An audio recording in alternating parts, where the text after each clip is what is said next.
பெரிய வினைகள் அதிகமாக இருக்குன்னு சொன்னால் பாலபிஷேகம் செய்யணும், பால் வாங்கி தரணும். பால் அபிஷேகம் பார்க்கணும். எங்களால் பால் வாங்கி தர முடியலையே, நீ அபிஷேகத்தை பார்த்தாலே போதும் ஐயா, வாங்கி தரணும்னு அவசியம் இல்லை. அபிஷேகத்தை பார்க்க வேண்டியது உங்களுடைய கடமை. சுவாமிக்கு அபிஷேகம் பார்க்க வேண்டியது எவ்வளோ பெரிய புண்ணியங்கிறது யாருக்கும் கிடைக்காது, அந்த காட்சி யாருக்கும் கிடைக்காது. சுவாமியுடைய அலங்காரத்தை பார்ப்பது, அவன் திருநீற்று கோலத்தை பார்ப்பது, அவன் தீப ஆராதனையை கண்டு தரிசனம் செய்வது, இதெல்லாம் நம்முடைய சிவபுண்ணியத்தில் வந்து சேரும். இதை செய்ய செய்ய செய்ய வினை கழியும். அதனால் அபிஷேகத்திற்கு நிறைய உதவிகள் செய்யணும்.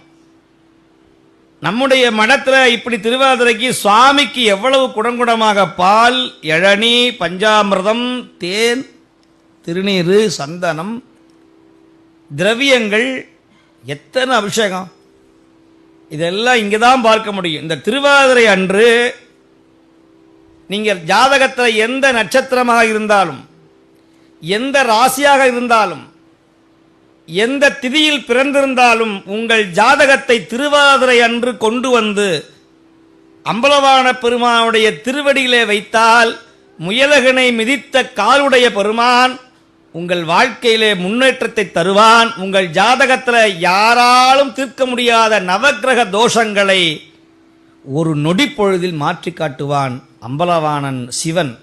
இது சத்தியம்.